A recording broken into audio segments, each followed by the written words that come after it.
കൊങ്കണി സമൂഹം ഹോളി ആഘോഷിക്കുന്നത് അല്പം വ്യത്യസ്തമായ രീതിയിലാണ്. കൊച്ചിയിലെ ഗൗഡ് സാരവത് ബ്രാഹ്മണർ പശ്ചിമ കൊച്ചിയിലെ ചെർളായി പ്രദേശത്ത് അവരുടെ സ്വന്തം സമൂഹത്തിൽ ഹോളി ആഘോഷിക്കുന്നു. കൊങ്കണിയിൽ ഉക്കുലി എന്നും മലയാളത്തിൽ മഞ്ഞൾക്കുളി എന്നും പ്രാദേശികമായി ഇതിനെ വിളിക്കുന്നു. ഗോശ്രീപുരം തിരുമല ദേവസ്വത്തിന് സമീപമാണ് ഇത് ആഘോഷിക്കുന്നത്. ശിവരാത്രിയുടെ അടുത്ത ദിവസം, അതായത് മാഘമാസത്തിലെ അമാവാസി മുതൽ ഫാൽഗുന മാസത്തിലെ പൗർണമി വരെ കുട്ടികൾ വൈകുന്നേരങ്ങളിൽ ഒത്തുകൂടി ഹോളിയെ പ്രതീക്ഷിച്ച് കളിക്കുകയും നൃത്തം ചെയ്യുകയും ചെയ്യുന്നു. ക്ഷേത്രത്തിലും പരിസരത്തും ചുറ്റിത്തിരിയുന്ന ദുശ്ശകുനങ്ങൾ മാറുന്ന ദിവസമാണിത്.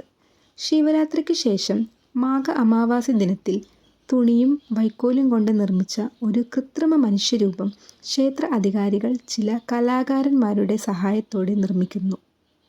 ക്ഷേത്രത്തിൻ്റെ പടിഞ്ഞാറ് വശത്തുള്ള ഒരു പീപ്പിൾ മരത്തിൻ്റെ തടിയിൽ ഉറപ്പിച്ച് ഉക്കുലി ദിനത്തിൽ അത് നീക്കം ചെയ്ത് കത്തിക്കുന്നത് വരെ അവിടെ തന്നെ വയ്ക്കുന്നു. ഫാൽഗുന മാസത്തിലെ പൗർണമിക്ക് തൊട്ട് മുമ്പ് വരുന്ന ത്രയോദശിയുടെ പ്രഭാതത്തിൽ സമുദായത്തിലെ അംഗങ്ങൾ സംഭാവന ചെയ്യുന്ന 2 കവുങ്ങ് മരങ്ങൾ, അതായത് പുരുഷനും സ്ത്രീക്കും വേണ്ടിയുള്ള പ്രതികൾ, കൊണ്ടുവന്ന് ക്ഷേത്രത്തിൻ്റെ പടിഞ്ഞാറ് ഭാഗത്ത് താൽക്കാലികമായി നടുന്നു. കവുങ്ങ് മരങ്ങൾ വരുന്നതായി ക്ഷേത്ര അധികാരികൾ ഒരു പരിചാരകയിലൂടെ ചെണ്ട കൊട്ടിക്കൊണ്ട് അറിയിക്കുന്നു. കൂടാതെ ത്രയോദശിയുടെ അർദ്ധരാത്രിയിൽ അഥവാ ചതുർദശിയുടെ അതിരാവിലെ കത്തിക്കുകയും ചെയ്യും. അവ കത്തിക്കുമ്പോൾ സമുദായാംഗങ്ങൾ വീട്ടിൽ നിന്ന് പുറത്തിറങ്ങരുത്. ചതുർദശി ദിനത്തിൽ അർദ്ധരാത്രി അല്ലെങ്കിൽ അതിരാവിലെ ക്ഷേത്രത്തിലെ പരിചാരകർ മറ്റു സമുദായാംഗങ്ങളുടെ സാന്നിധ്യമില്ലാതെ കവുങ്ങ് മരങ്ങൾ തീയിൽ കത്തിക്കുന്നു. ഈ തീയെ ഹോളികാ ദഹനം എന്ന് വിളിക്കുന്നു. 2ാം ദിവസം, അതായത് ചതുർദശി, എല്ലാ കുടുംബങ്ങൾക്കും ഒരു ഉത്സവ ദിനമാണ്. പുരൻപൊലി, പൈസു, ലഡു, ഫാടി കല്ലേലി, പോളിയൻഗിരി തുടങ്ങിയ പ്രത്യേക ഇനങ്ങൾ ഉപയോഗിച്ച് എല്ലാ വീട്ടിലും ഒരു വിരുന്നുണ്ടാകും. ഉത്സവത്തിൻ്റെ 3ാം ദിവസം, അതായത് പൗർണമി ദിനത്തിൽ, ഉക്കുളി എന്നറിയപ്പെടുന്ന ഉത്സവ ദിനത്തിൽ അതിരാവിലെ സമൂഹത്തിലെ നിരവധി പുരുഷന്മാരും കുട്ടികളും പ്രതിമ തൂക്കിയിട്ടിരിക്കുന്ന സ്ഥലത്തിന് സമീപം ഒത്തുകൂടുന്നു. അത് താഴെ ഇറക്കി തുടർന്ന് സമൂഹത്തിലെ അംഗങ്ങൾ താമസിക്കുന്ന സ്ഥലങ്ങളിലൂടെ ഘോഷയാത്രയായി കൊണ്ടുപോകുന്നു.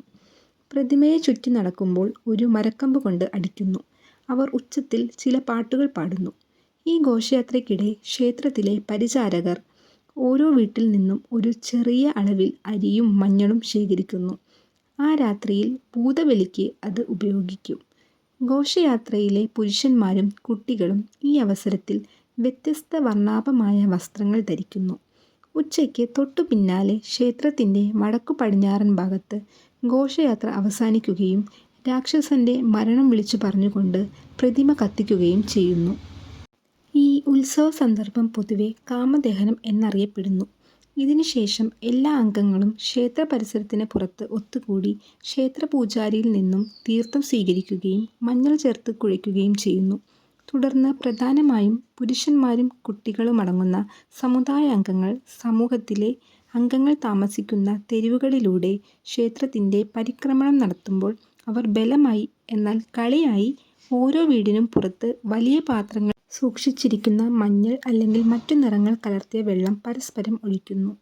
പരിക്രമയുടെ അവസാനം ഈ അംഗങ്ങൾ ക്ഷേത്ര ടാങ്കിൽ പോയി കുളിച്ച് ആ അവസരത്തിനായി പ്രത്യേകം തയ്യാറാക്കിയ റൊണ്ടോസോ ആനി തോയ് എന്ന ഭക്ഷണത്തിൽ പങ്കുചേരാൻ അവരവരുടെ വീടുകളിലേക്ക് മടങ്ങുന്നു.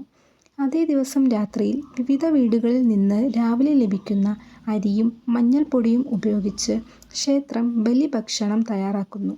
ക്ഷേത്രത്തിലെ പരിചാരകർ അർദ്ധരാത്രിയിൽ ഈ ബലി തയ്യാറാക്കൽ എടുത്ത് ക്ഷേത്രപ്രദേശത്തിൻ്റെ 4 കോണുകളിലും നിക്ഷേപിക്കുന്നു.